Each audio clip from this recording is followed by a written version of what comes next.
Yes mukasi akantwolekede kyatweseewo olwaleero tugenda kwolekera pulogulaamu eŋŋanzi weewunyisa omwagalwawo oba surprise your loved one ng'ekutuusibwako n'abakyala b'omukwano Opushifa Nakawombe njagala wekanye.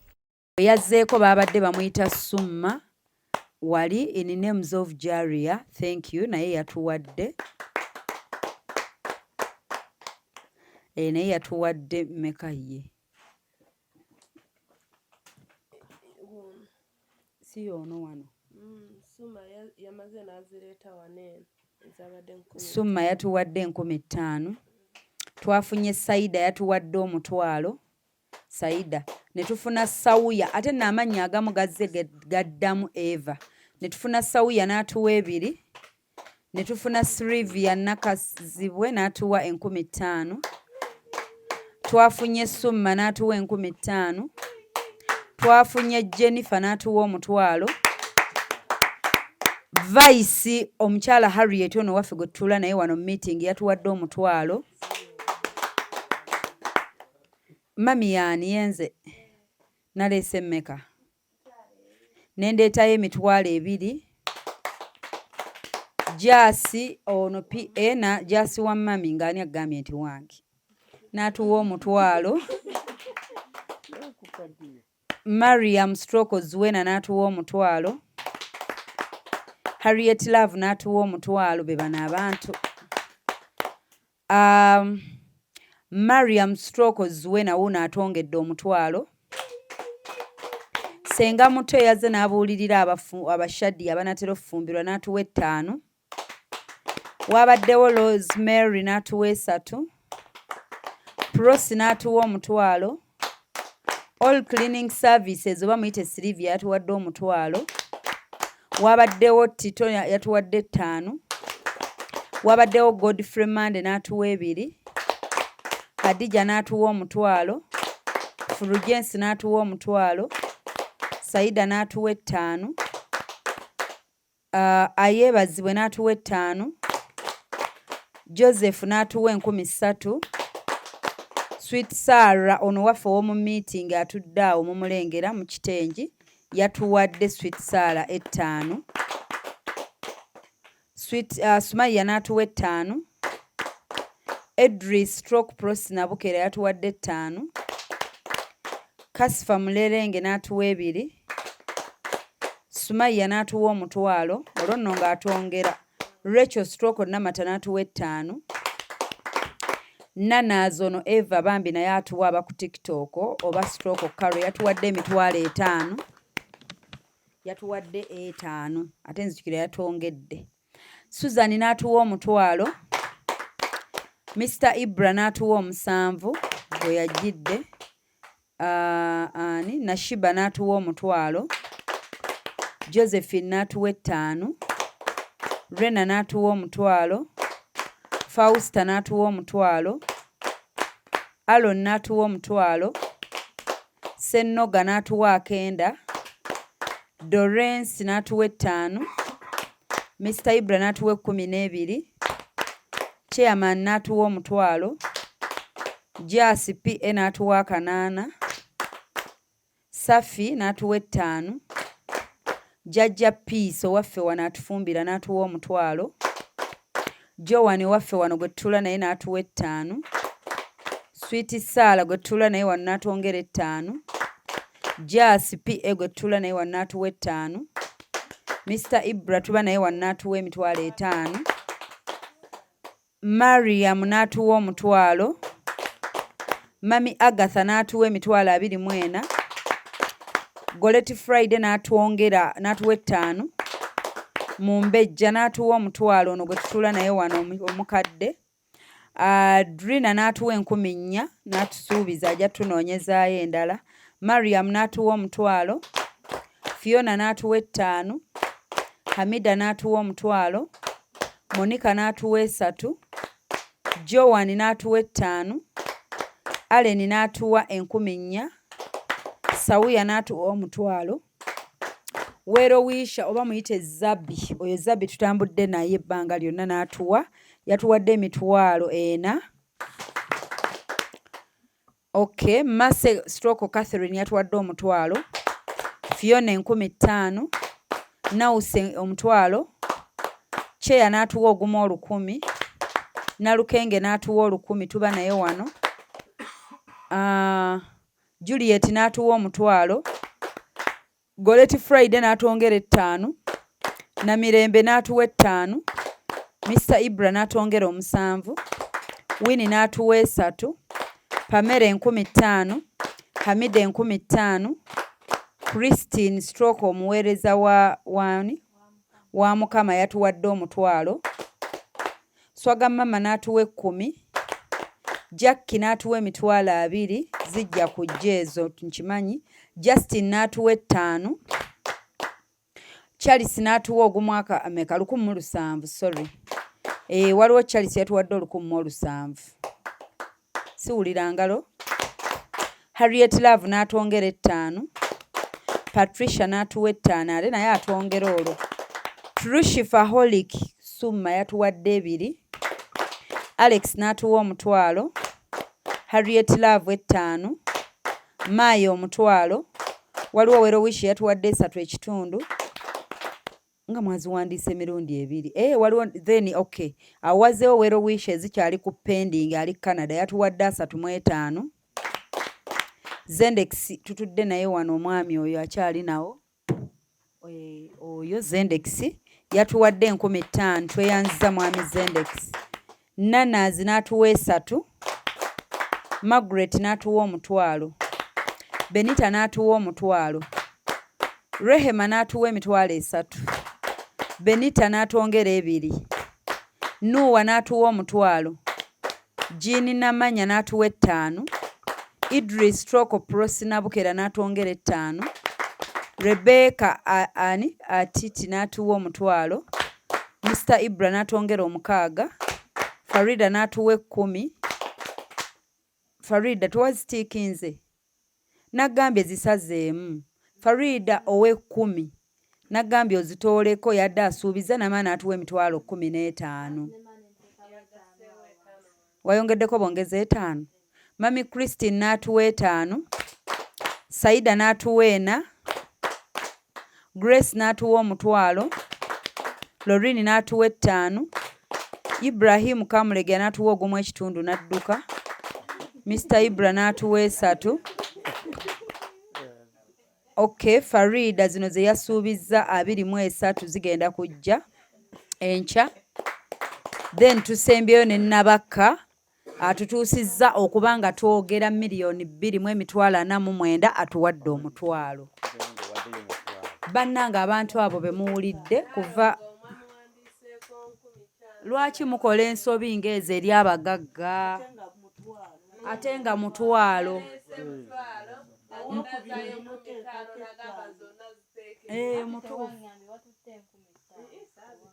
Waliwo ze mwatutte n'amala nagamuzirekeyo. Omukyala yataddemu ssente ze. Gomanyi ssente ezo gye zaavudde. So bannange abalungi abatulaba tweyanziza nga bwe muwulidde lisiti eyo abantu abaliko n'abamu amannya ago abamu gazze gabeera mu bitabo byaffe for over 3 years. Tebakikoze leero lwokka. Abalala bawerowish, abalala batwegasseeko, abalala ab'omutima omulungi era ng'omuntu bwawulira nti mulina kozi gye muliko n'agwa ku live n'abayamba. So tweyanziza nnyo bannange, Mukama abatuweera omukisa.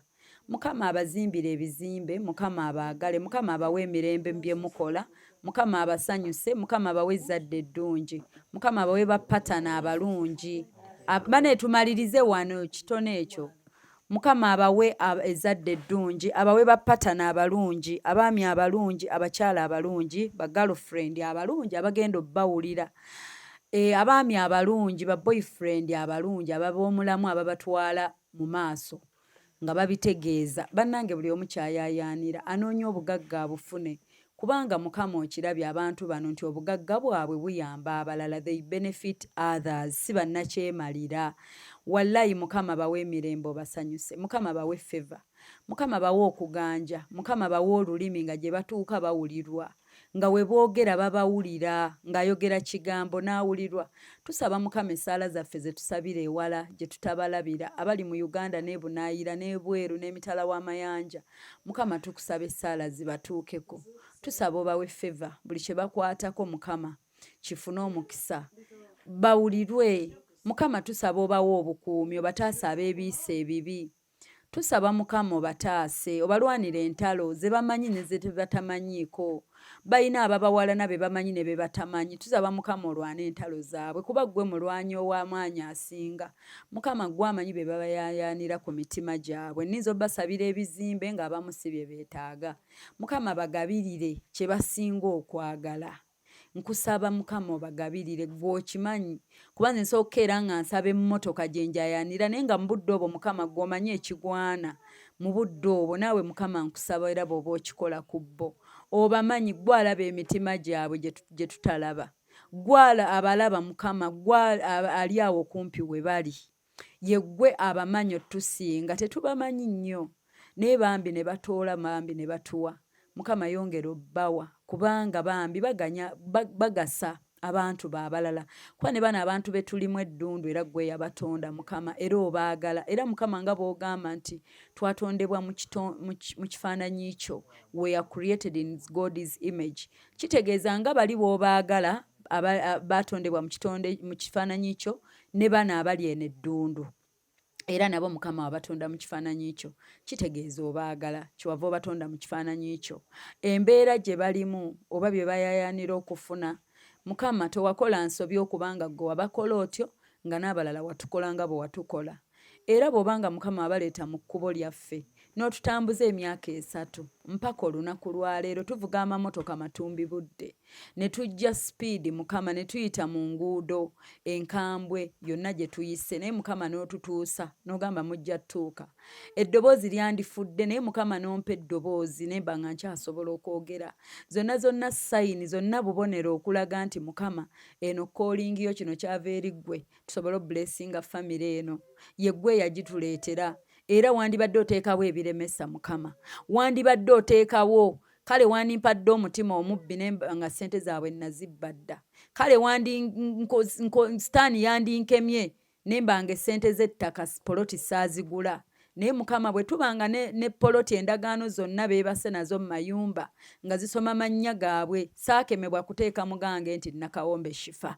Wabula ndagamuntu zaabwe ne sitampu ne ku kyalo kyonna buli omu abamanyi nti amataka gaabwe. Mukama olina ensonga lwaki otujje gye watujja. Olina ensonga lwaki watutwala e Kabaale ne tudda nga tuli balamu.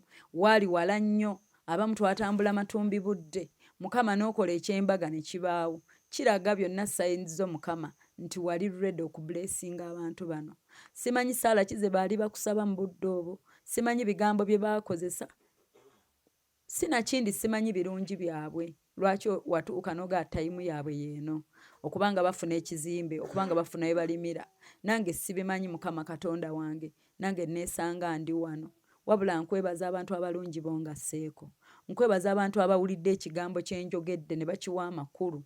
Nkwebaza Mukama abantu bonna b'otugasseeko ne b'okyatugattako. Mukama weebalo okuba nti abaali boogera ettaka nga n'omuntu agamba beerimba nayitibwa amannya Mukama, nayitibwa omufere, n'empitibwa omubbi, n'empitibwa nnakyemalira, n'empitibwa z'okunoonya ebibye, n'empitibwa buli kimu. Naye bwe baba ng'obudde buno ettaka baliina nga be basalirawo kye bateekako. Gonna maanyi go Mukama Katonda wange. Ye ggwe amanyi lwaki ate ggwe tobuuzibwa bibuuzo. Wabula ogabirira abantu bo nga bw'olaba Mukama. Gw'okola nga bw'olaba weegulumiza mu ngeri yo Mukama nga bw'oba olabye. So Mukama nkwebaza okuva ku ntobo y'omutima gwange. Nkwebaza Mukama weebale nnyo weebalire ddala. We tutuuse mpulira nga tetugenda kulemwa. Mpozi ngamba muntu atasiima Mukama Katonda. Okwegulumizaako nkulabye. Mukama weeyolese. Era okubuusabuusa nti Mukama gy'aliyo Katonda gy'aliyo bataliyo nze sikuyina. Wallahi gy'oli. Bwe ndaba ku Katonda wa Gadi ne Millicent. Wallahi Mukama Katonda gy'oli. Bwe ndaba ku Katonda wa Sweet Sarah. Awa bujulizi. Mukama gy'oli. Munnange weebale nnyo Mukama Katonda wange. Nkusaba okwate ku mitima gy'abantu baleme tukoowa ate era nga nzikiriza nti gwe abakozesa era tebajja tukoowa. Tugenda zimalayo Mukama, tugenda laba ku kizimbe nga kiyimiridde wali, olwo erinnya lyo litenderezebwe Mukama. Tukubire ettendo tukwebaze Mukama, tusanyuke, tujagulize wamu n'abalala nga tulaba Mukama Katonda yeeyolese wali ng'abantu abo bayingira ekizimbe kyabwe, ng'ate kibaganyulwa basigale nga bantu balungi ku kitundu, bongere okukuŋŋaanya, bongere okubeera obumu beegatte, era bajjukirenga nti ffe Katonda yeeyoleka wano twamulabako. Twesaba Mukama baleme kuddira maanyi g'otuwadde. Abantu abasinga ebirungi babiwa Sitaani. Kyova olaba bwe bandaba mu kifo kino nga tukola bye tukola bagamba ng'oyo wa Illuminati, oyo Sitaani, lwa nsonga baalaba obulungi bwaffe era ne babukwata ne babuwa Sitaani. Mukama tekigenda bbaawo. Garden Millicent tebalikwata kizimbe ky'obawadde n'amataka g'obawadde olw'abantu b'okutte ku mitima ne batuwa ate ne bakigabira Sitaani. Mukama weeyolese era okubaawo okwo okuba nti Katonda gy'ali tukulaba. Tukwebaza bambi, nkimanyi buli atoola obulamu bwe tebuli perfect, tebaatuukirira mu bye bakola. Nenkusaba Mukama obasonyiwe ensobi zaabwe, ebibi bye bakola nga bamanyi ne bye bakola mu butamanya. Era nkusaba obuleesinga ezzadde lyabwe atalina mwana omumuwe bw'aba kyayaayaanira, kubanga mu abo Mukama bambazza abaana wano, baliisizza abaana abato, bawadde abaana essuubi. Mu kifo kino mujjula abaana abato, ne baliira wamu abantu, ne bazina amazina, ne baddamu essuubi, ne basanyuka.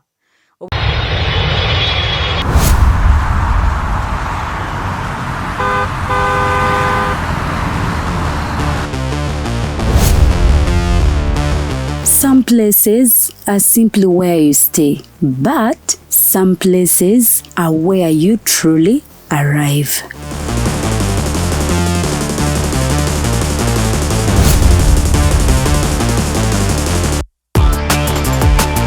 A space designed for comfort, where every detail welcomes you. A place where style meets warmth, and every moment feels effortless. The perfect journey is not only about where you go, it's about where you stay. Welcome to comfort, welcome to elegance, welcome to Bunga Comfy Homes. Now proudly listed on Airbnb, ready to welcome guests from around the world.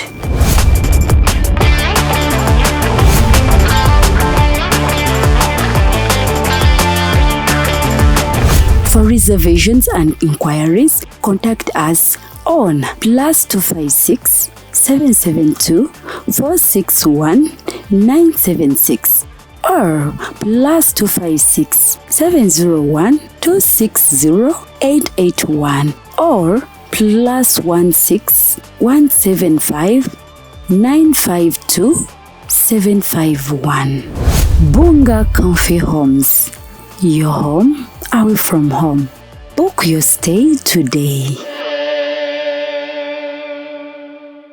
Kubanga Mukama yeeyoleka ne balaba omuntu atabamanyi yajja mu kitundu n'abagamba nti tuliira wamu, tusekera wamu, tusanyukira wamu, twebaliza wamu, like love one another. Abantu babirabyeko Mukama, okwo kwonna kweyolekako. Tukwebaza byonna ebirungi Mukama, tetusobola bimalayo naye tusiima nti gwe akozesezza abantu bano, ate nabo omukusaba Mukama obakwatireko ku nsonga zaabwe.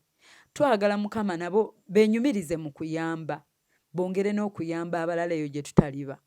Tusaba Mukama weeyoleke mu bulamu bwabwe. Tusaba bye batuyambye okuva kwatodde 10, kuva kwatuwadde emmere, kuva kwatuwadde olugoye, abatuweererera abaana wano. Tulina abaana Mukama abasoma olw'okuba nti wakwata ku bantu.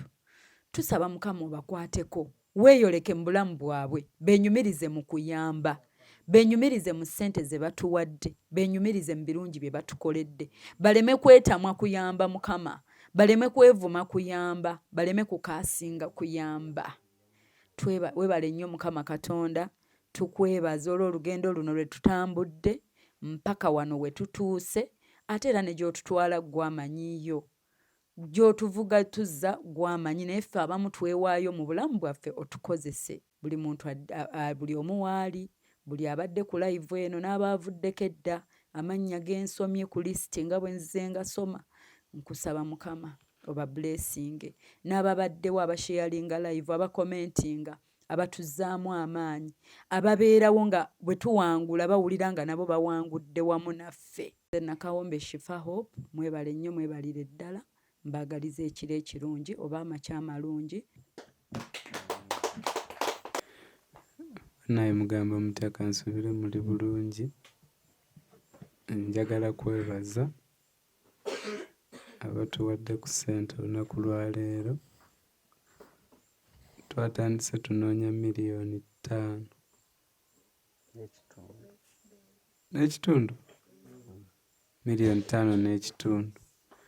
Tumaliriza nga tubulayo miliyoni 2,49. Sabana tubeebaza nnyo, bwe twatandikidde nadde simanyi tunawezayo yadde ne miliyoni, kuba emboozi babadde bampulira nnyo Shadia, kati nga ngamba tugenda oba nnyumya ku Shadia then tumale tugende. Naye njagala kwebaza Shifa abitegeka. Kyemanyi nze ne Gadi tubeerawo kutunula butunuzi, mulimo gwaffe kutunula, kumugumyagumya, kulaba nti alina baayogera nabo, naye buli nnaku atuprovinga nti ensonga agenda gigguza. So Shifa tukwebaza nnyo ne ttiimu yo. Sisobola kikkiriza nti tuli mugamba nti wabulayo miliyoni 2,49. Kubanga ne bwe ziba nnyingi zitya, tusobola zinoonyeza omwezi mulambera ne zigaana. Kale ziyinza okugaana olwa Sande oluddako, naye sobola okugaana omwezi mulamba, kisoboka. So waliwo awo omuwala watuukidde n'agamba nti wabulayo miliyoni 3,33, ne nga olimba naawe nga sikkiriza nti zisse okutuuka awo. Sabana ne tubeebaza nnyo nnyo nnyo. Ndowooza tewabangawo kiseera lwe mulaze nti mufaayo ku kujja kwaffe wano nga mu prosesi y'okugula ettaka n'okuzimba ennyumba. Sipiidi ebadde nnene naddala ku kusonda ssente z'ennyumba. Almost nga buli lwe tujja tulina kye tumaliriza, buli lwe tujja waliwo ekiggwa. So neebaza nnyo abantu bonna abakozesezza omutima ne mwewaayo nga naffe. Ndabyeko n'abantu b'eddundu, ekitaaliwo luli, nga buli omu olaba alwana aweeyo, ogenda olaba Nalukenge ng'aleeta olukumi lwe, ogenda olaba ani. So simanyi drive eyo we yavudde, naye batuuse ne baagala ekintu ky'ennyumba kino kiggwe. Enze mbalaba nga amaanyi mangi.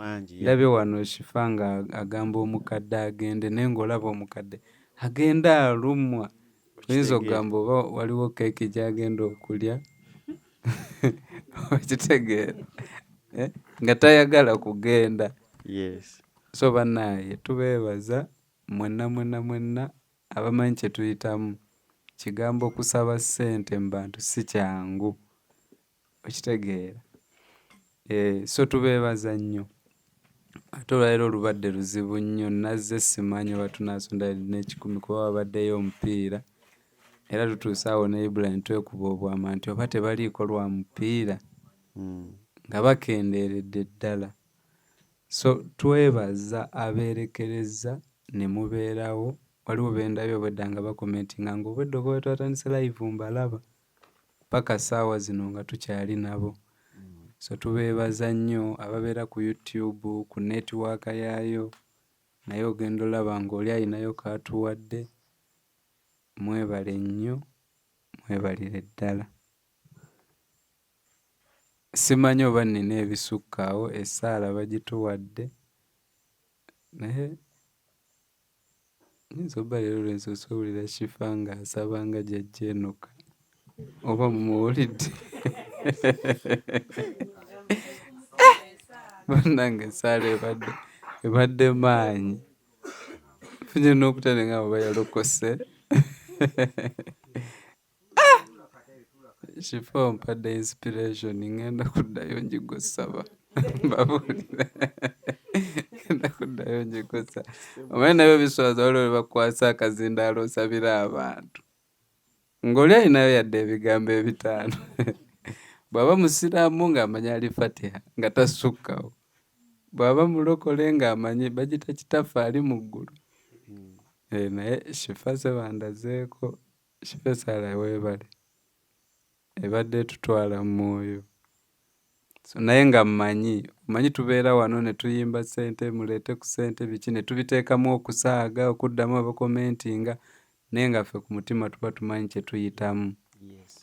Ate tuba very serious lwakuba ennaku zino tetukyazina naye oli obadde otulaba nga tuzina wano ng'oba olowooza tuli mu kusaaga but nkimanyi nti kati naye ali emotional wano tewatuukika we tuli. Bweba eri tournament ebaddewo tetuyise ne mu semi-finals. So tewatuukikawo wano. Buli muntu aba akooye. Buli muntu aba akooye ate abaagala okulaba okuseka ate bwe budde bwe bajjiramu bo. Kyovala nti waliwo wano oba olaba nga babadde tebajjirako ddala. Naye nga kati mu buno obudde obusembayo at least akola ki? Alabikako. So nze mmanyi kiri emotional ku buli akibaddemu okuva gye twatandikira paka olwaleero. Era wempulidde essaala ya Shifa ne nga kituufu tutuuse ku nkomerero y'ensonga eno.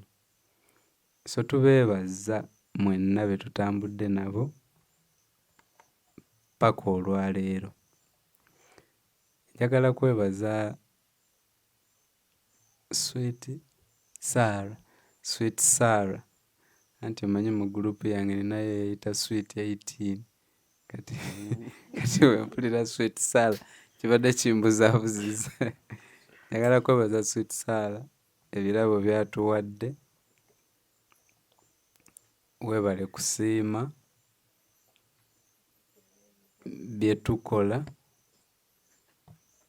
Si kyangu omuntu okulowooza ku bantu n'akwata akatono k'akola ki k'alina n'akawaayo. Ate mmanyi bwe kizibuwala ng'owa omuntu gw'olaba ng'oba nti akusingako obeerawo ndowooza oyinza n'omumala ng'omwezi oba muwe ki oba anaabyagala. Naye nina omusajja eyansomesa okugaba, taata w'omwana omuwala oyo atuwadde $30 gwe bayise Rehema. Mulabyemu abo bamuta Rehema. Lumu nali ngenda okukyalira brother wange e Kampala. Nagenda ne mukyalira we namala n'enzira. Nambuuza wavuddeyo wabaabawo nti nangamba wamutwalidde ki? Namugamba tewali.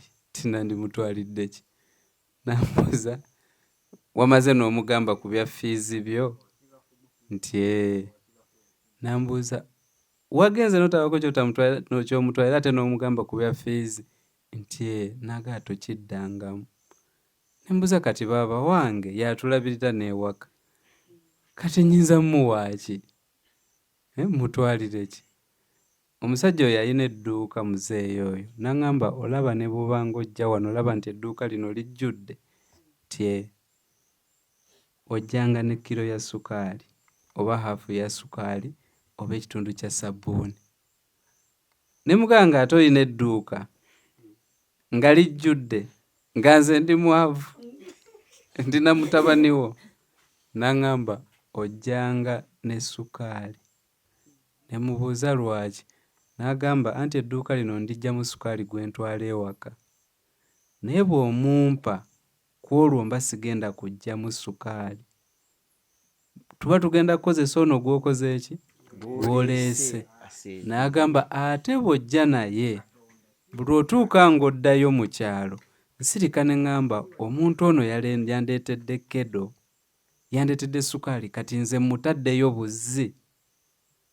So bw'ompa kiro ya sukaali ate nze nkuwa okunza ku busobozi bwange nyinza omaliza nga ate nze nkuwaddemu kilo 5 oddeyo nazo. togendanga wantu nga toyina kantu k'obatwalidde, oba bagagga nnyo oba baavu nnyo. Okitegeera?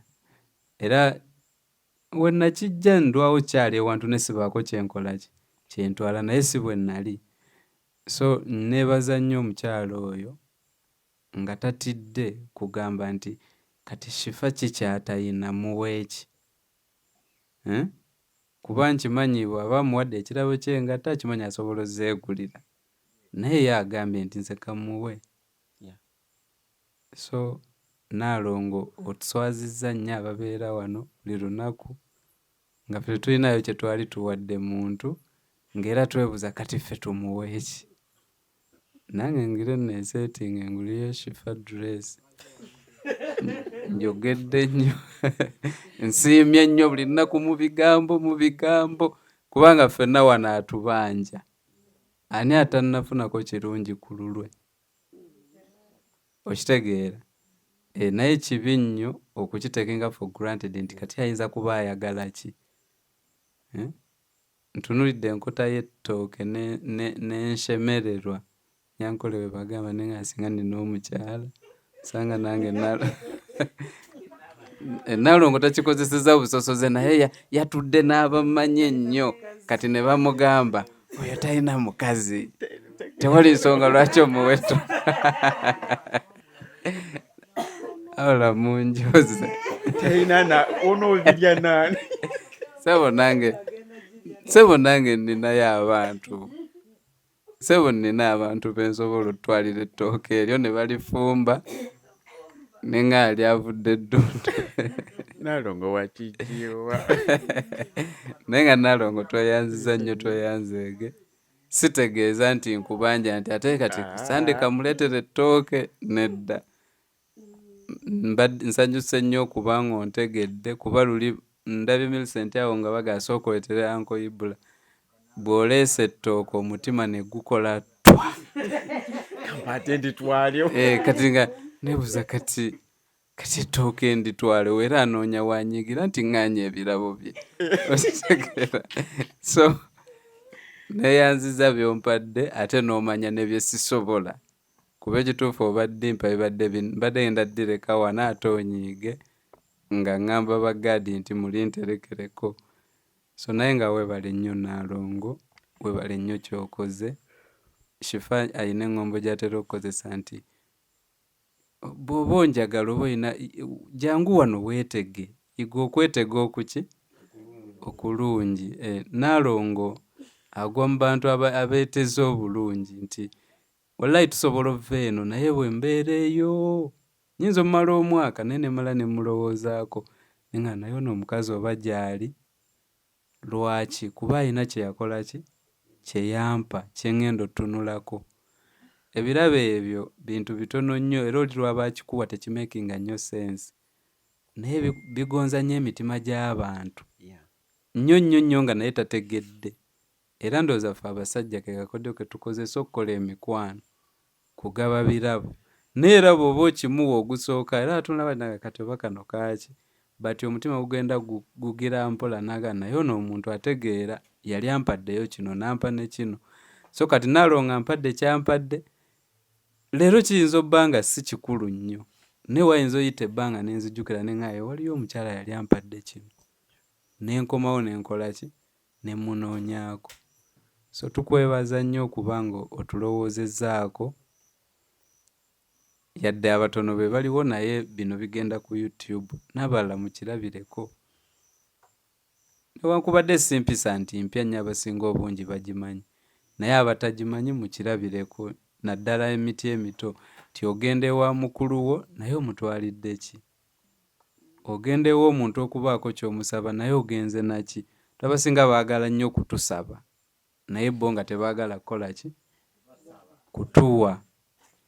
So twebaza Naalongo akoledde ddala ekintu kye tuli mu kukola wano nti ffe tujja ne tugaba. Kibi nnyo kitekinga for granted gwe n'olowooza nti gwe tolina ky'osobola kugaba. So mbadde musanyufu nnyo olw'ekyo. Njagala kuddamu kwebaza Shifa Shifa webale nnyo. Omulimu gw'okola munene. Ebigambo by'oyogera banaye tewali kizibu nga kwogera bigambo. Oyinza kuddingana otya ekigambo ssente okuva ssaawa emu ekawungeezi paka ssaawa 7 ez'ekiro. Ng'oyinza ogamba nti Gaadi azaalwa naye oba Millicent. Sisuubira nti Shifa yali asabiddeko ne mama we ssente bw'atyo. Oba omuntu w'oluganda lwe n'abeera ku ssente, banaye muleete ssente, banaye muleete ssente. Omulimu tegukoleko ogwo. Sooka ove ku kutambula okuvuga ave gy'ava ajje wano baasasula baakola, naye just otuula wano essaawa zino n'ayogera bannange ssente, bannange mutuweeyo, ne bamuvuma naye nga nnyini gwe bazisondera talina kivumo kya receivinga na kimu. Bivumo byonna bigenda wa Shifa. Ofaanana bw'oti, olinga kino, ye leero ng'oli bw'oti ng'ofaana. Buli kimu ne bakimuvuma, naye buli lwa Sande najja. Buli lwa Sande najja. So Shifa tukwebaza nnyo, weebale nnyo, weebalire ddala. Ku ggwe kiyinza obba si kyamagero olaba nti wabulayo Biliana kuba ggwe ozisonda n'obulumi obuwulira. Naye nze buli lwe ndaba nga zikendeera neewuunya ne ŋŋamba wano tutuuseewo tutya. Okitegeera. Banaye kino ekintu kibadde kinene. Katono nnyo ng'olina ssente zo nga wabitegeka. Tya ngenda kuzimbira omukyala oba ngenda kwezimbira ennyumba y'amaka. Naye ekintu kizibu nnyo ng'okiguddemu bugwi. Nze nkitwala nti Shifa yagwamu kigwe. Baamuyita lwa surprise, n'ayingira mu kwanjula, n'ayingira mu mbaga, n'afuna ne tumusaba ne tumuyingiza ate mu poloti, nyumba, business. Buli eyaliko nga tutandika ng'awula tebimakinga sense. Mubeera mutya nga mugenda kukolera muntu business ate ne mugamba ate tusooke poloti, bikwataganirawa. Ne twalwana ne tubeera nga tukiyimba tukibaguze naye nga tekitundika. Nti bannange ate twagala kukola business. Tinaye ate tusooke ggula ttaka. Tetugenda lima, si business ya kulima, naye nti ate tusooke ettaka. Ate tumale tuzimbe ennyumba. Nga mutufu buli lwe tuva eno osirika noga naye abantu banaabitegeera oba bagenda looza twagala kubba ssente. Naye bwe tuba ng'olwaleero tuli ku kufinalizinga nnyumba. Binnema bwe mwebaza. Era ndowooza Gaadi no weegattegatte onoonyeyo naawe enkoko. Omukyala ono akkubye omupiira. Naye gwe noonya ŋŋanda. Toleeteeyo noonya enkoko eŋŋanda ogiwe Shifa. Shifa weebale nnyo. Wallahi okoze. Newankubadde by the way bino bye ŋŋamba Shifa nze sibyagala. Owulira abantu nga bakwebaza naye nga ggwe kyotaddemu wallahi wala tekiri waasi kukugamba thank you. Kukubonaabona kwembonyebonye just oli agambe weebale. Naye tetulina ssente za kkuwa kubanga ate zennyini z'oli mutusondera. Kati simanyi. Siima ebigambo byaffe. Weebale nnyo okubanga oli mu kukyusa obulamu bwa Gaadi ne Millicent n'abantu b'eddundu in general. Bo tetumanyi oba batukiina naye ffe tujja kitwala nti nabo obulamu bwabwe bukyuse. Naye nze wentiridde nti nno ebintu bibadde biwanvu kulaba nga n'omutamiivu abitegeera azaawo n'ankuba akamana nga naye bannange. Mumala kino mukwata kino, mumala kino mukwata kino. Kati muli ku ki? Mbaga. Nemuga tuli mu kumaliriza tusonda embaga naga asigenda sonda ninze embaga. Nadduka ekirozesebo nti adde serious. Nadduka emisinde naga ngenze nze mbadde manyi kati mutuuse ku mbaga. Naye musoose bulooka ne mudda ku kino kintu ku kintu. Sebazaawo nga ngamba mukoze kino ne mukola kino ne muko. Nga tebiggwaayo. naye nga tabinona nga abikooye ye kennyini nga ye kennyini abikooye naye nga abiwulira bingi, okitegedde. Kati paka lwagambye kati mutuuse ku mbaga nensirika nenga ekitegeeza ono omuyaya atubala atugobera buli step. Kati abuuza tutuuse ku mbaga, ndemugamba embaga yeddako njagala ebyennyumba tubimale leero, sooka oleeteyo ssente $300 naga nedda nindambaga bwagambye aganye naga yali ndambaga era naga ngenze nadduka n'agenda. So omuntu yenna alaba nti olugendo luwanvu oba lubadde luwanvu. Nze nkyaluyita luwanvu kubanga ssente weeziri naye era ne process y'okuzimba ndala. Nalabyeko wano Minisita Balamu alina gye yalambudde essomero nempulira nga amaziga gankulukuta nga baazimba ebizimbe bya biliyoni oba mmeka n'ate nga baali baakabizimba ate ne babigaana abaana obbisomeramu nti baabizimbye bubi. Natunulidde ssente ezaafiira awo. Kati ne process y'okuzimba era nayo yaki nayo mpanvu, kyangu nnyo ofuna omuzimbi n'azimba ebyekisiru. So byonna tubibala biwedde ne tulyoka tukkiriza nti omulimu gwo gukoze eki guwedde. Newankubadde ngeno ye paati esinga obunene ey'okunoonya ebikozesebwa. So tweyanza nnyo tweyanzeege buli abadde mu lugendo luno nga tatweganyizza ng'omukulu oyo azzaawo. Maama waffe atufumbira buli lwa Sande n'atufumbira emmere naye n'atabaako lweyeeganye kwosa, tukwebaza. Muzeeyi Zendex ne mubeera wano naffe ng'ensonga eringa eyammwe. Sirina budde bwa muntu nze bwe ntekinga for granted kubanga bulina ebyokukola. Omuntu akolamu ebirala at least abeera mu overnight. Kati ffe twandibadde tuli mu mupiira nti ayo tetujja kugendayo waliyo ki omupiira gwe tulaba, naye omuntu n'akiwulira nti nze nateekawo lwa Sande mbeera wali. So banaye tubeebaza nnyo nnyo nnyo. Online family sisobola beerabira without you singa tetutuuse wano we tuli. Naye nsooka nnyo nze ne beendaba kuba bo mbalaba, naye nammwe tubasiima nnyo, tubeebaza nnyo.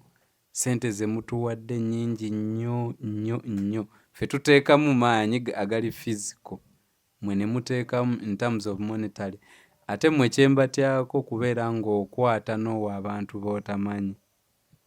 Nze olwenfuna omutwalo okuva ebweru w'eggwanga nsirikira bwe nti ne ŋŋamba naye singa mbadde nze oli n'ambuuliramu ng'ali Kenya, kizitowa kityo zijja ku akawunti yange nzikole ki? Nzisindikeyo. So nabo balina emitima bakazi nnyo okuba ng'asobola okwerekereza kati ng'oyo omukyala agaye ngenda bba wa $100 ono ntya muluddewo nnyo. Ezo shifanja zikuwa n'owulira omuntu nga omutima gumulumye n'agamba ekyo nakyo ke bakikole kikole ki kiveewo. So naye ssa mu ngatto zammwe n'alaba obudde bwe mutudde n'abalabalamu bwe mugenda okuvuga mutuuke gye mugenda n'amaliriza ng'agamba kambayambe ekyo kikole ki. Neebuuza ekibuuzo nze nkisobola. Ate ekiraga nti kisobola nze sirina live ya muntu kwe nali ngenze ng'oggyeko zino ezaffe n'empaayo ameka 2 era mbaako gye ngenze ne mbasanga ompaayo $1,000 neŋŋenda. So banaye tubeebaza nnyo abatusanga n'obuuza ki ekigenda mu maaso wano ntya kino na kino n'otuwaayo 2 n'olwa Sande n'otusanga n'oluddako. Tweyanzeege.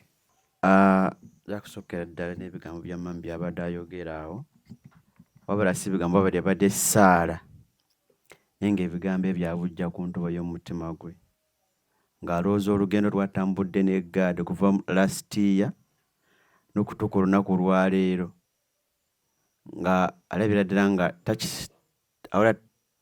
tawulira ng'akikakasa nti atuuse ku nkomerero yaakyo. Bw'obadde awulira nga buwanguzi gy'ali ate era ddala nga buwanguzi.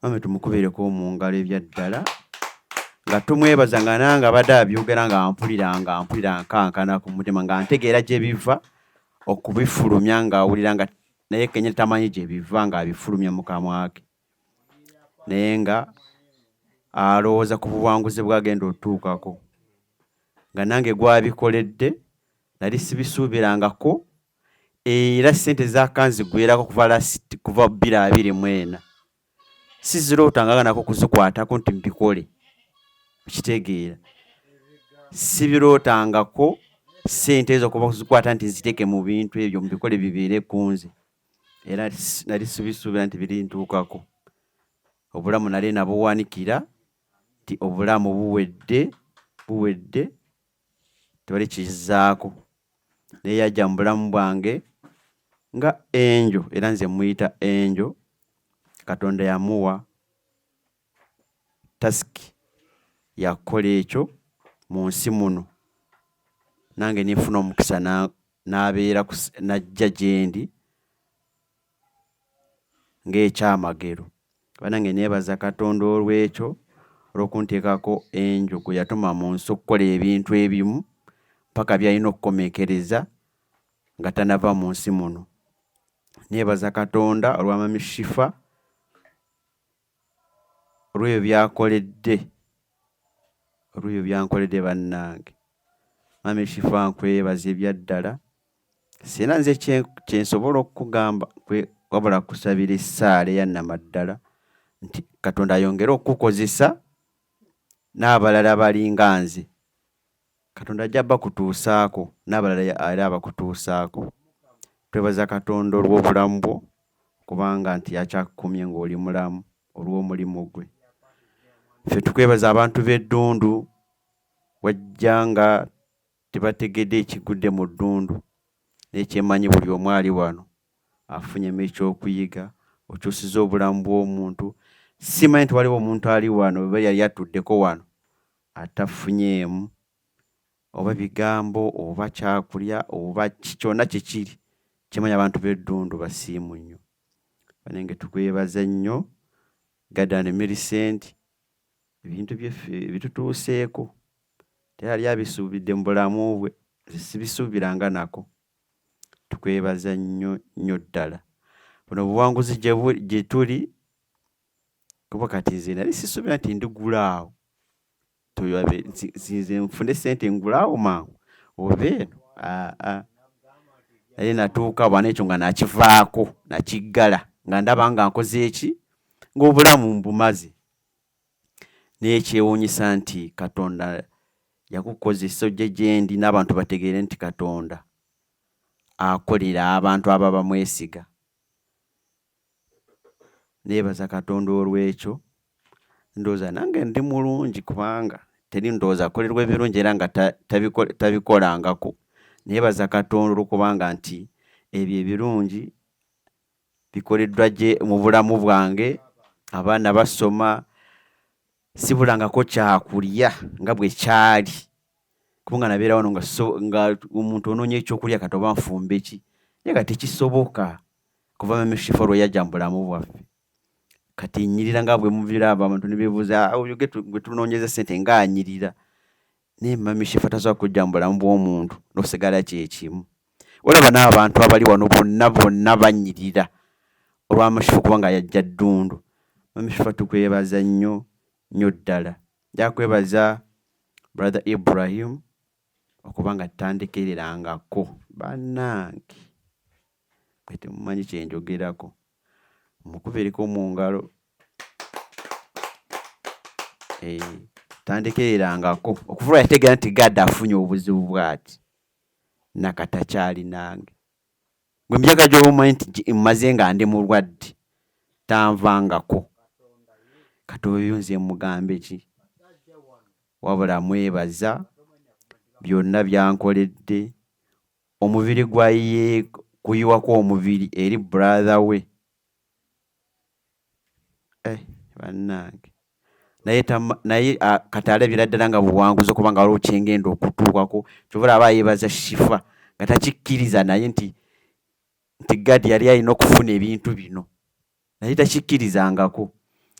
okitegeera era amayigadde oyo awedde kamuwe kyemuwa abeerawo bw'atyo okitegeera naye kati naye takikkiriza nti Gadi kati agenda kubeera n'ennyumba abiri ne bizinensi yafuna ettaka yanjula n'agaatibwa kati mu kaseera akatonotono ako koolaba teri muntu yali akisubidde mu bulamu bwange. So twebaza bannange brother Ibrahim kimanyi bw'aba yebaza Shifa aba akitegeeza okitegeera. So twebaza nnyo ebintu mame Shifa byakola nze nsuubira kiba kizibu mu Uganda muno oba ne mu nsi yonna okusanga omuntu ng'asobola obbikolera omuntu nze nkikakasa okitegeera ndowooza owulira. Tukwebaza nnyo Benita webale nnyo webalire ddala jakwebaza abantu ba Can you imagine? Thank you so much Benita mukubireko mu ngalo nate. Yes. Wow.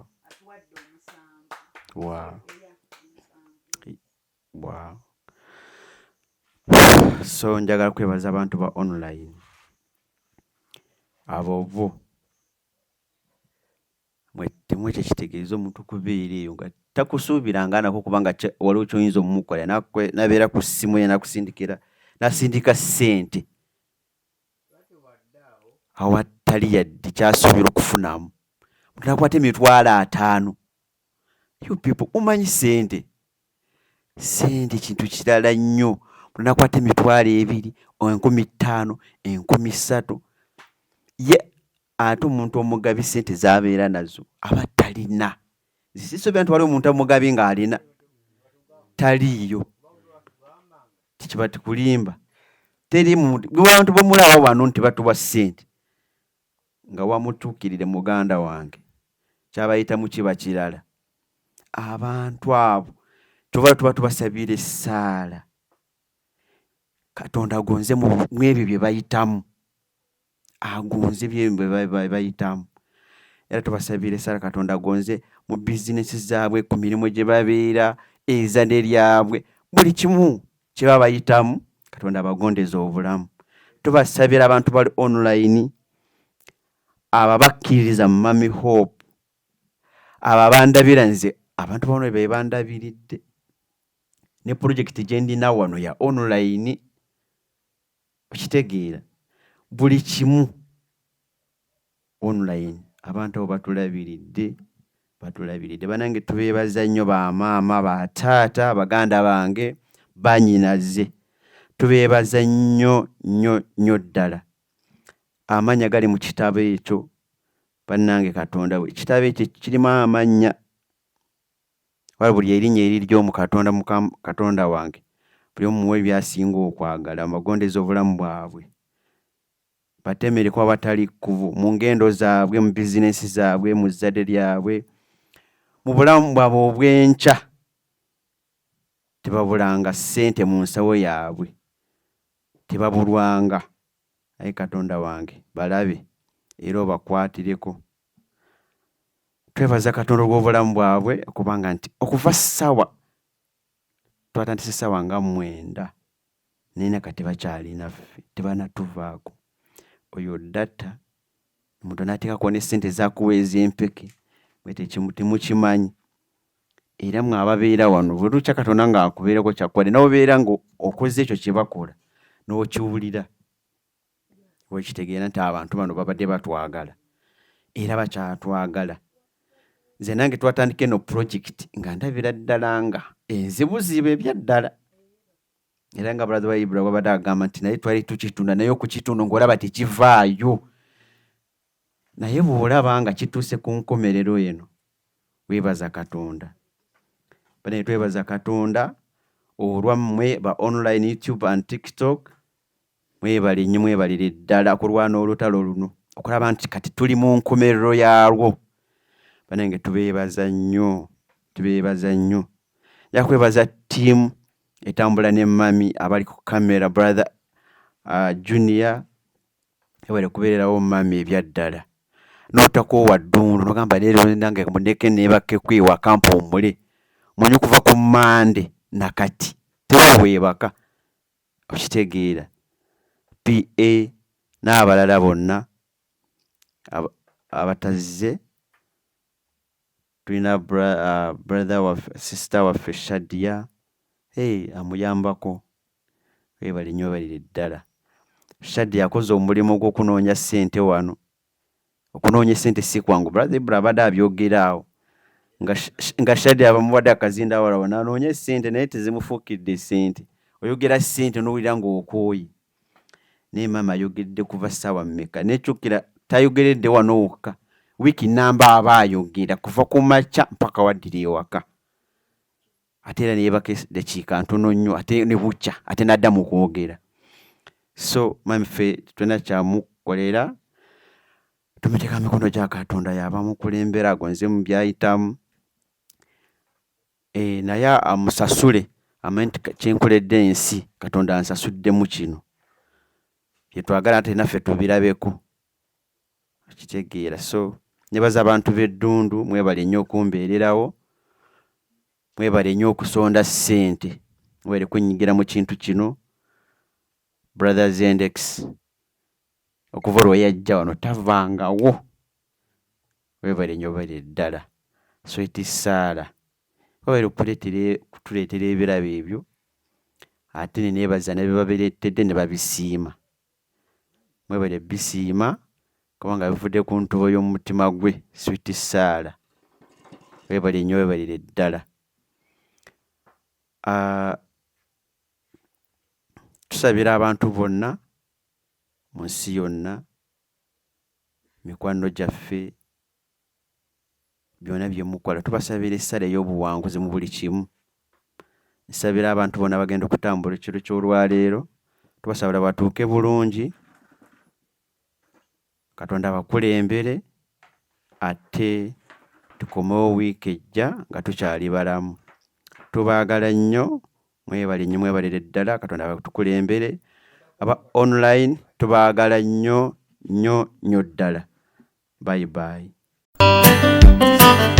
Obadde oli mu kulaba weewunyisa omwagalwawo oba surprise your loved one. Nina Abagereka w'omukwano Hope Shifa Nakawombe. Tusisinkane nate.